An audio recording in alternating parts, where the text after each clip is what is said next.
Attention passionate Atlanta, Falcons fans. Latest news, something big is happening in the NFC South and it could change the game. We're talking about a direct impact on Atlanta Falcons' path to another Super Bowl run, a power shift that could leave a division rival stumbling for years. We're bringing this to you firsthand. But before that, if you're a true Atlanta Falcons fan, subscribe to the channel to strengthen this passion even more. Show that you're also part of this family. Let's help each other reach 1,000 subscribers. Share with your FRINDS and Atlanta, FALCONS. Let's get to the news. Now, folks, let's dive into one of the hot topics swirling around the NFL right now, especially among Falcons fans who are always hungry for the latest updates and potential moves that could shape the future of this team. The name on everyone's lips lately is Gabe Davis. Yeah, that talented, yet somewhat enigmatic wide receiver who has been making waves since his days with the Bills, and more recently with the Jacksonville Jaguars. And the question that has been buzzing around is, should the Atlanta Falcons consider signing him? Well, let's unpack this, because there's a lot to analyze here, and it could be a move that either pays off big or turns into a classic buy low gamble. Gabe Davis, for those who might not be as familiar, is a player with a lot of raw talent. He's a speedster, a guy with the ability to stretch the field like few others. When he's healthy, he can be a game changer, a genuine deep threat that defenses have to respect.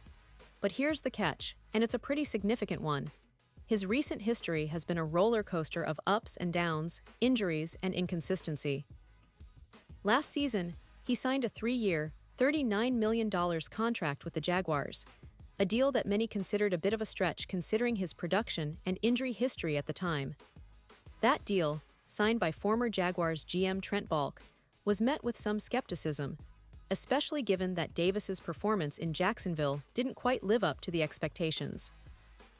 In fact, Davis played only 10 games in his first, and only, season with the Jaguars, catching just 20 passes for 239 yards.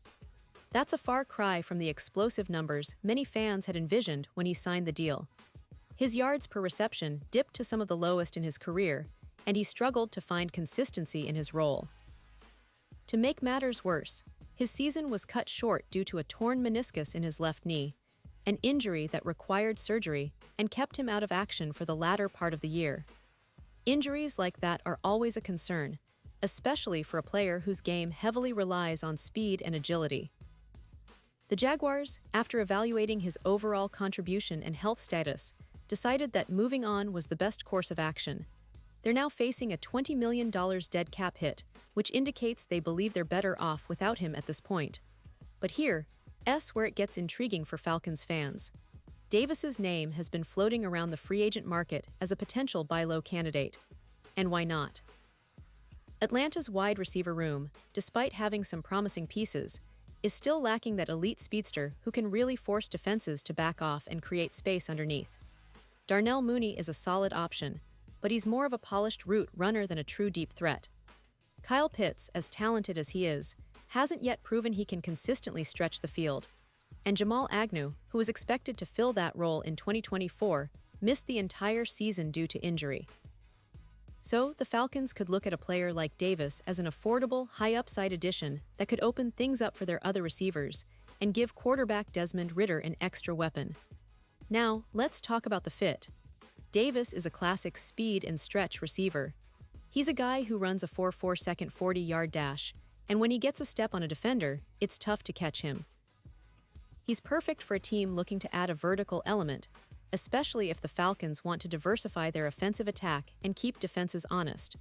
His ability to run go routes and create separation deep down the field could be exactly what Atlanta needs to open up the underneath routes for guys like Bijan Robinson, Tyler Allgeier, or even Kyle Pitts if he's used more creatively. But here's the reality check. Despite his potential, Davis comes with significant questions. First, his recent injury history raises concerns. Coming back from a torn meniscus can be tricky, and there's no guarantee he'll return to his previous form. Plus, the NFL is a league of adjustments, and once teams start scheming against him, his effectiveness could diminish if he doesn't develop other parts of his game, like route running or catching in traffic. That's why, for many teams, signing him might be viewed as a buy low opportunity rather than a slam dunk. And speaking of market value, Davis's price tag has already peaked. The 2-year, $20 million deal with Jacksonville was probably his ceiling in today's market, especially considering his injury and inconsistent production. For a team like Atlanta, which is operating with a tighter cap and looking for affordable, high-upside players, signing him to a veteran minimum or close to it might make sense. It's a gamble, sure, but one that could pay dividends if he recovers well and regains his speed. Now, let's put this into perspective for the Falcons' overall strategy. Atlanta's offense has been steadily improving, but the team still lacks that explosive element that can change a game in a heartbeat. They have a solid offensive line, a developing quarterback in Ritter, and a promising backfield, but what they really need is a receiver who can threaten defenses vertically and force opponents to double him or shade coverage elsewhere. Gabe Davis, if he's healthy and motivated, could be that guy. And from the Falcons' perspective, especially if they're on a tight budget, signing a player like Davis at a reasonable price could be a steal, an investment in their offense's long-term potential.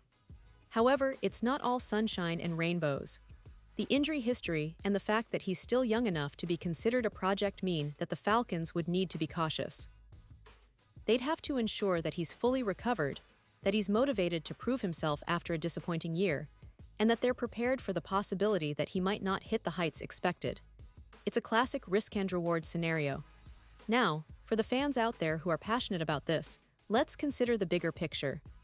The Falcons have been rebuilding, and their recent draft picks and free agent signings indicate a team aiming for a competitive window in the near future. Adding a player like Davis could be a low-cost, high-reward move that boosts their offensive firepower without sacrificing future draft capital. It's a move that makes sense on paper, but only if the Falcons' front office evaluates his medical status carefully and assesses whether he fits their long-term plans. And speaking of the team's recent performance, the Falcons have shown flashes of promise. Desmond Ritter's development under center has been encouraging, especially considering he's still adjusting to the NFL level.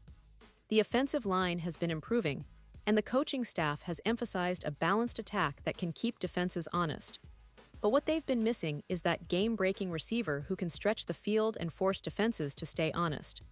That's exactly where Davis could come in, if he's healthy, motivated, and fits into their scheme.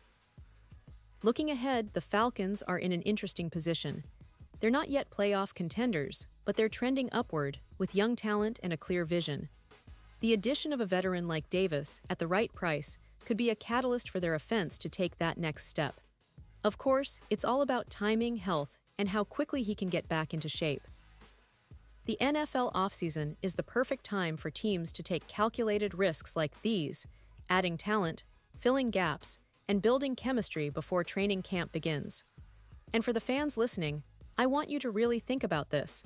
Would you be excited to see Gabe Davis in a Falcons uniform? Do you believe he can bounce back and become the deep threat Atlanta needs? Or do you think the risk outweighs the reward, and that they should stick with their current roster and focus on the draft and other free agents? That's what makes this debate so compelling. The Falcons have options, and the offseason is just warming up. Now, let's step back for a moment and look at the bigger NFC South picture. The division is shaping up to be more competitive than ever. The Tampa Bay Buccaneers are still a threat with their solid roster and veteran QB, and the New Orleans Saints have been aggressive in free agency, trying to bolster their roster. The Carolina Panthers, with their young quarterback Bryce Young, are also looking to make a splash. So the Falcons need to be strategic, smart, and aggressive if they hope to not just compete but to dominate and take control of this division again. Adding a player like Gabe Davis, even if it's just on a short-term deal, could give them that extra punch to push them over the edge. It's all about maximizing their current assets, improving the depth and explosiveness of their offense, and building a roster capable of making a real playoff push. If Davis can recover fully and regain his speed, he could be the secret weapon that turns some close games into decisive wins. In conclusion, the idea of signing Gabe Davis for the Falcons is filled with potential and pitfalls. It's a classic case of a high-risk, high-reward move. The team's front office will have to weigh the injury concerns, the market value, and the team's immediate needs. For fans like you and me, it's exciting to think about the possibilities. What could be if everything aligns just right? The Falcons have a chance to make a bold move this offseason, and adding a player with Davis's profile could be a part of that strategy. But as always, patience is key. The offseason is a waiting game. Rumors, evaluations, medicals, negotiations, all of that will shape whether we see Gabe Davis in Atlanta or not. One thing's for sure, the Falcons are always looking for ways to improve, to push forward, and to make a statement. And this offseason, that statement could very well include taking a calculated shot on a talented but injured receiver who, if he recovers, might just be the spark the Falcons need to make a real splash in 2024 and beyond. Pause here just for a second. If you want the YouTube algorithm to keep recommending the latest Atlanta Falcons news to you, it's super important that you leave a like on this video. Go ahead, it's quick and it makes a big difference. Thank you. Now let us continue with the big reveal. And now, Atlanta Falcons fans, I want to hear from you. What's your take on this? Do you think signing Gabe Davis makes sense? Would you welcome him with open arms if he's available at a reasonable price? Or do you think the risk is just too high given his injury history? Drop your thoughts in the comments below. Your opinion matters so much to us and to the Falcons. Every perspective helps shape the conversation, and I love hearing what you guys think. Remember, this is a community and your voice is vital. And don't forget, I'll be back soon with more updates, more insights, and more deep dives into everything happening with your Atlanta Falcons. So stay tuned, stay passionate, and let's keep that Falcons fire burning bright. Thanks for watching, and see you in the next video.